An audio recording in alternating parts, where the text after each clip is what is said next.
আসসালামু আলাইকুম, আশা করি সবাই ভালো আছেন। আর কয়েক ঘন্টা বাদেই এশিয়া কাপের পর্দা উঠবে। সংযুক্ত আরব আমিরাতে গ্রুপ বি এর আফগানিস্তান ভার্সেস হংকং ম্যাচটা দিয়েই এবারের এশিয়া কাপের যাত্রাটা শুরু হচ্ছে।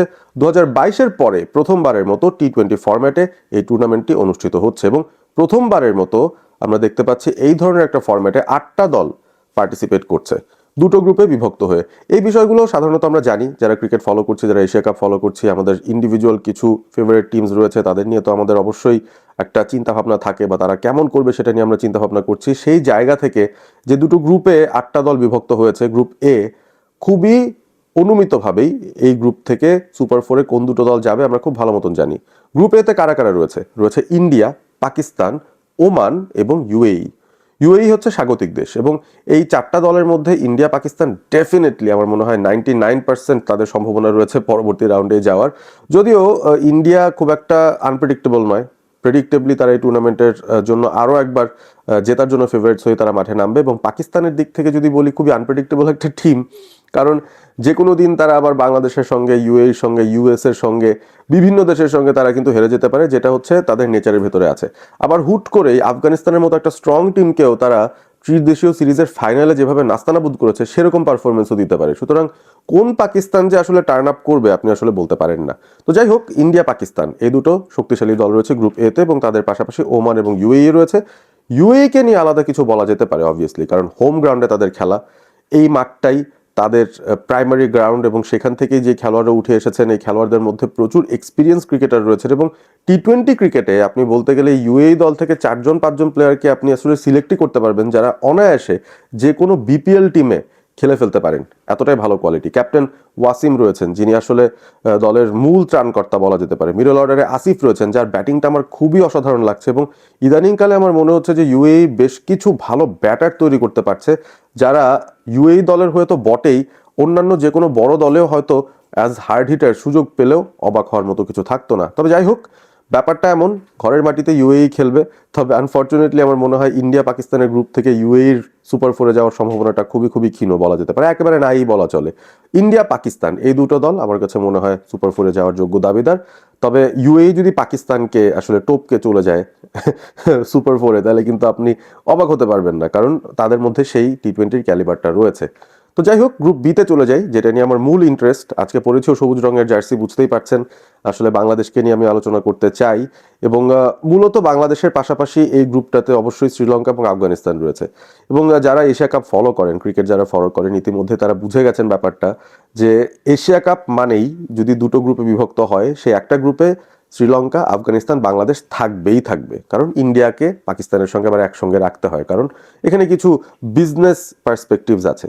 ইন্ডিয়া পাকিস্তান গ্রুপ পর্বে একবার খেলবে, সুপার ফোরে একবার খেলবে, যদি দুটো দলই ফাইনালে যেতে পারে তাহলে তারা সেখানেও মোকাবেলা করবে। যদিও এখনো পর্যন্ত এশিয়া কাপের ইতিহাসে সেই ব্যাপারটা ঘটেইনি বলা চলে। সো আরও একটা ইন্ডিয়া পাকিস্তান ফাইনালের আশা হয়তো অনেকেই করবেন এই জায়গায়। তবে আমার কাছে মনে হচ্ছে গ্রুপ বিতে প্রাথমিক রাউন্ডের খেলাটা খুবই ইন্টারেস্টিং হবে, কারণ এখানে তিনটা দল রয়েছে যাদের যোগ্যতা আছে সুপার ফোরে অন্তত জায়গা করে নেয়ার। হংকংকে আমরা যদি সাইড লাইনে রেখে দিই, তারা আসলেই শক্তির দিক থেকে বলতে হবে এই যে 8টা দল রয়েছে তার মধ্যে হয়তো সবচেয়ে দুর্বলতম টিম। এবং তাদের পাশাপাশি আফগানিস্তান, শ্রীলঙ্কা, বাংলাদেশ, আমার কাছে অন্তত মনে হয় যদি সামগ্রিকভাবে বিশ্লেষণ করতে চাই, যদি ওভারঅল একটা রেটিং দিতে চাই, 3 দলের কিন্তু আমি অন্তত বলবো টি-20তে সামর্থ্যটা খুব কাছাকাছি, একেবারে যে খুব একজন একজনের থেকে খুব বেশি দূরে এগিয়ে গেছে সেরকম কোনো বিষয় নয়। কেন বলছি সেটা নিয়ে অনেকেই হয়তো বলতে পারেন যে না, কথাটা ঠিক না, আফগানিস্তান এখন অনেক ভালো একটা দল। শ্রীলঙ্কার কথাও বলতে পারেন যে তারা এশিয়া কাপের মাল্টিপল টাইম চ্যাম্পিয়ন, সুতরাং এশিয়া কাপ বা ওয়ার্ল্ড কাপ এই ধরনের কোনো ইভেন্ট আসলে শ্রীলঙ্কা কিন্তু যেই দলই নিয়ে আসুক না কেন খুব ভালো পারফর্ম করে, সাধারণত ফ্লপ খুব কম করে। সো এই জায়গা থেকেও বাংলাদেশের জন্য বিশাল কঠিন একটা পরীক্ষা বা একটা পরিশ্রম করে তাদেরকে সুপার ফোরে যেতে হবে। নিশ্চিত কিছুই বলা যাচ্ছে না আসলে এই গ্রুপটা থেকে কোন দুটো দল সুপার ফোরে জায়গা করে নেবে। শ্রীলঙ্কা আফগানিস্তান হতে পারে, শ্রীলঙ্কা বাংলাদেশ হতে পারে, বাংলাদেশ আফগানিস্তান হতে পারে। এই 3 ধরনের পারমুটেশন কম্বিনেশন করে আপনি মিলিয়ে নিতে পারেন। তবে এখানে কিছু বিশ্লেষণের জায়গা রয়েছে অবভিয়াসলি। গ্রুপ বিতে প্রথম ম্যাচটাই যেহেতু হবে আফগানিস্তান এবং হংকংয়ের, আমরা ধরে নিতে পারি যে হংকং এমন একটা টিম যাদেরকে আফগানিস্তান, শ্রীলঙ্কা, বাংলাদেশ সবাই হয়তো হারিয়ে দিবে এবং সেখান থেকে পূর্ণ পয়েন্ট আদায় করে নেবে। এই রেসটাতে বা হংকংয়ের সাথে ম্যাচটাতে আমার মনে হয় ইম্পর্টেন্ট যেটা হবে, নেট রান রেটটা একটা ভালো অবস্থায় রাখা। কারণ গ্রুপ বিতে পরিস্থিতি এমনও হতে পারে 3 দলই হয়তো একটা করে জয় পেয়েছে, দুঃখিত, দুটো করে জয় পেয়েছে, একটা করে পরাজয়। এবং দুটো করে জয়ের মধ্যে একটা হতে পারে হংকংয়ের বিরুদ্ধে ডেফিনেটলি, এবং অন্যটা একজন আরেকজনের সাথে খেলে এরকম একটা সিচুয়েশন হতে পারে যে আফগানিস্তান, বাংলাদেশ, শ্রীলঙ্কা 3 দলেরই সমান সংখ্যক পয়েন্ট থাকতে পারে, এবং সেই ক্ষেত্রে ডেফিনেটলি নেট রান রেট একটা ফ্যাক্টর প্লে করতে পারে। সুতরাং হংকংকে কে কত বড় ব্যবধানে হারাবে সেটাও কিন্তু একটা ফ্যাক্টর, এবং তারপর সুপার ফোরে যাওয়ার রেসে আসলে কোন দলকে আপনি এগিয়ে রাখবেন সেটা নিয়েও খুব কনফিউশনে পড়তে হবে। রিসেন্ট ফর্মের কথা যদি বলি, আফগানিস্তান অবভিয়াসলি ত্রিদেশীয় সিরিজটা খেলেছে ইউএইতে, পাকিস্তান ইউএইর সাথেই এই সিরিজটা হয়েছিল। আফগানিস্তান অনুমিতভাবে ফাইনালও খেলেছে পাকিস্তানের সঙ্গে, এবং এত ভালো একটা শুরু করার পর আফগানিস্তান তারা কিন্তু ম্যাচটা হেরে গেছে, খুব খারাপভাবে হেরে গেছে বলতে গেলে, এবং এই ধরনের একটা ডিফিট আমার মনে হয় এই দলটাকে খানিকটা ডিমোরালাইজ করবে। আপনি আফগানিস্তানের ওভারঅল যদি ব্যাটিং পারফরমেন্স দেখেন, সেই জায়গায় রহমানুল্লাহ গুরবাজ একেবারেই রানের মধ্যে নেই বলতে গেলে, খুবই খারাপ ফর্ম যাচ্ছে তার। সাধারণত এতগুলো ম্যাচ টানা তিনি ফ্লপ করেন না। তো যাই হোক, ওভারঅল শুধু গুরবাজের কথা বললে হবে না, আফগানিস্তানের মিডল অর্ডারও সেভাবে কিন্তু ক্লিক করেনি পুরো টুর্নামেন্টে। মূলত টুর্নামেন্টে তাদেরকে এগিয়ে নিয়েই গেছে তাদের এক্সিলেন্ট বোলিং অ্যাটাক। সো আফগানিস্তানের বোলিং অ্যাটাককে ঠিকঠাক মতো ট্যাকেল দিয়ে ফেলতে পারলে আমার মনে হয় অর্ধেক কাজ হয়ে যায়, এবং সেই জায়গা থেকে আফগানিস্তানের দুর্বলতাটাও প্রকাশ পেয়ে যাচ্ছে। আগে ব্যাট না করতে পারলে আফগানিস্তান বিপদে পড়ে, এটা নিয়ে আমি এর আগে আরও বেশ কিছু ভিডিও বানিয়েছি, সেটাও দেখে নিতে পারেন আপনারা চ্যানেলে গিয়ে। তবে এই যে কথাটা বললাম, আফগানিস্তান ডেফিনেটলি এই 3 দলের মধ্যে সবচেয়ে শক্তিশালী বোলিং সাইড তাদের, স্পেশালি স্পিন সাইডটা, যেটা ইউএর মাটিতে খুব বেশি কার্যকরী হবে। এবং সেই সাথে আপনি শ্রীলঙ্কার কথা বলতে পারেন, যারা আসলেই এশিয়া কাপ বা ওয়ার্ল্ড কাপ এই ধরনের মঞ্চ আসলে নিজেরা জ্বলে ওঠে, যেই ধরনের টিম হোক না কেন। আর অন্যদিকে বাংলাদেশ, যারা একটা ট্রানজিশনের পর নতুন একটা লুক নিয়ে বা নতুন একটা আউটলুক নিয়ে এবারে টি20 এশিয়া কাপটা খেলতে আসছে, লিটন কুমার দাসের আন্ডারে বেশ কিছু তরুণ ক্রিকেটার, যারা এর আগে এশিয়া কাপ খেলেননি এরকমও ক্রিকেটার রয়েছেন, বা এশিয়া কাপে ছিলেন কিন্তু স্কোয়াডে ছিলেন, মেইন একাদশে থাকতে পারেননি, এই ধরনের ক্রিকেটারও আছেন যারা এখন বাংলাদেশের মেইন স্টার্টিং 11-এর প্লেয়ার। সুতরাং এই জায়গাটাতে আমার কাছে মনে হয় বাংলাদেশের জন্য খুব ইন্টারেস্টিং একটা চ্যালেঞ্জ, কঠিন চ্যালেঞ্জ, বিপদে পড়ে যাবে ব্যাপারটা এরকম না, খুব ইন্টারেস্টিং, খুব এক্সাইটিং একটা চ্যালেঞ্জ হতে চলেছে বাংলাদেশের জন্য এই শ্রীলঙ্কা আফগানিস্তানকে টপকে বা তাদের কাউকে সাথে নিয়ে টপ 4-এ যাওয়ার যে রাস্তা, সেই রাস্তার পথে যেতে হবে।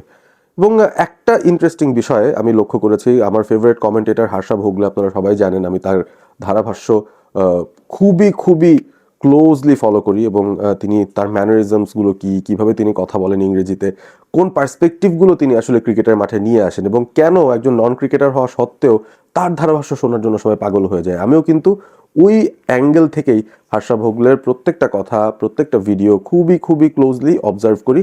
হর্ষা ভোগলে তিনি একটা প্রেডিকশন দিয়েছেন, এবং এবারের টি20 এশিয়া কাপটায় তিনি প্রেডিকশন দিয়েছেন যে সুপার 4-এ ইন্ডিয়া পাকিস্তান উঠবে গ্রুপ এ থেকে, এবং গ্রুপ বি থেকে তিনি বলছেন শ্রীলঙ্কা আর আফগানিস্তান উঠবে, অর্থাৎ বাংলাদেশকে তিনি সুপার 4-এ রাখেননি। এই জায়গাটাতে আমার খানিকটা দ্বিমত রয়েছে, কারণ আমার কাছে মনে হয়েছে হর্ষা ভোগলে তিনি বোধহয় পরিসংখ্যান খুব একটা বেশি দেখতে যাননি। কারণ পরিসংখ্যানের দিক থেকে যদি তাকাই, আমরা দেখব যে শ্রীলঙ্কা সর্বশেষ জিম্বাবুয়ের বিরুদ্ধে 80 রান করে অল আউট হয়ে গেছে, জিম্বাবুয়ের এগেনস্টেও ম্যাচ হেরেছে। বাংলাদেশ যখন শ্রীলঙ্কা সফরে এসেছিল, সেখানে বাংলাদেশ শ্রীলঙ্কাকে তাদের ঘরের মাটিতে 2-1 সিরিজ হারিয়ে এসেছে। এই বিষয়গুলো মাথায় রাখলে আপনি কিভাবে শ্রীলঙ্কাকে এই মুহূর্তের ফর্মের বিবেচনায় বাংলাদেশের উপরে রাখবেন, সেটা আমি আসলে বুঝতে পারছি না। আপনাদের যদি কোনো লজিক থাকে জানিয়ে দিতে পারেন। বাট আমার কাছে মনে হয় কারেন্ট ফর্মের বিবেচনায়, মুখোমুখি অবস্থায় যে দুটো দল কয়েকদিন আগেই খেললো, সেখানে বাংলাদেশ বিজয়ী হয়েছে, খুব ভালোভাবে খেলে জিতেছে, শ্রীলঙ্কাকে আউটপ্লে করেছে বাংলাদেশ। এবং শ্রীলঙ্কা জিম্বাবুয়ের এগেনস্টে এই যে এশিয়া কাপের প্রস্তুতি নিচ্ছিল, সেই জায়গাটায় জিম্বাবুয়ের কাছেও তাদের একটা ম্যাচ হারতে হয়েছে, এবং বাজেভাবে হারতে হয়েছে। সো এই পরিস্থিতিতে আপনি কিভাবে শ্রীলঙ্কাকে বাংলাদেশের উপরে রাখবেন? আমার কাছে মনে হয় খুবই নেক টু নেক হলেও আমি বাংলাদেশকে স্লাইটলি এগিয়ে রাখবো শ্রীলঙ্কার এগেনস্টে। এবং বাংলাদেশ যদি শ্রীলঙ্কা কিংবা আফগানিস্তান যে কোনো একটা দলের এগেনস্টেই এগিয়ে থাকে, সেই ক্ষেত্রে তো এমনিতেই সুপার 4 নিশ্চিত হয়ে যায়, কারণ দুটো দল উঠবে, 4 দল থেকে দুটো দল উঠবে। আমার কাছে মনে হয় বাংলাদেশ অন্তত শ্রীলঙ্কাকে টপকে সুপার 4-এ চলে যেতে পারে। এবং আফগানিস্তান তারা খুব ভালো ফর্মে ছিল, যদিও বলছিলাম যে মূলত তাদের বোলাররা ওই ত্রিদেশীয় সিরিজে আফগানদেরকে ফাইনালে নিয়ে গেছে, এবং সেই জায়গায় পাকিস্তানের সঙ্গে আফগানিস্তানকে হারতে হয়েছে। সো এই দলটার মধ্যে যেমন প্যাশন আছে, খুব ভালো একটা দিক রয়েছে যে তারা হাল ছেড়ে দেয় না, তবে ওই যে আরাধ্য একটা ব্যাপার, কোনো একটা বড় টুর্নামেন্টের শেষ দিকে চলে যাওয়া, ফাইনালে চলে যাওয়া, ওই ফিলিংটা পাওয়া, সেটা কিন্তু আফগানিস্তানের নেই এখনো পর্যন্ত। ওই টি20 ওয়ার্ল্ড কাপে সেমিফাইনালেই গেছে তারা, যদিও বাংলাদেশ একবারও যেতে পারেনি, তবে ওই তো একটা পথে গিয়ে তাদের সিলিংটা শেষ হয়ে যাচ্ছে কিনা সেটা কিন্তু একটা বড় প্রশ্ন। ফাইনালে তারা যেতে পারবে কিনা, চ্যাম্পিয়ন হতে পারবে কিনা, সেগুলো তো পরের কথা। আফগানিস্তান এখনো পর্যন্ত এশিয়া কাপ জিততে পারেনি, বাংলাদেশও জিততে পারেনি, তবে বাংলাদেশ 3বার ফাইনাল খেলেছে। এই ব্যাপারটা কিন্তু আমাদের ভুলে গেলে চলবে না। এবং এই 3বারের ভেতরে 2016-র যে টি-20 এশিয়া কাপটা অনুষ্ঠিত হয়েছিল সেই টুর্নামেন্টে কিন্তু বাংলাদেশ ফাইনালিস্ট ছিল। সুতরাং আমার কাছে মনে হয় বাংলাদেশ যে প্রিপারেশনটা নিয়ে গেছে, টানা 3টা সিরিজ জয় তাদের বেল্টে রয়েছে, কোনোভাবেই আমার মনে হচ্ছে না আমার কাছে যে আফগানিস্তান বা শ্রীলঙ্কার থেকে কোনো অংশে বাংলাদেশ কম।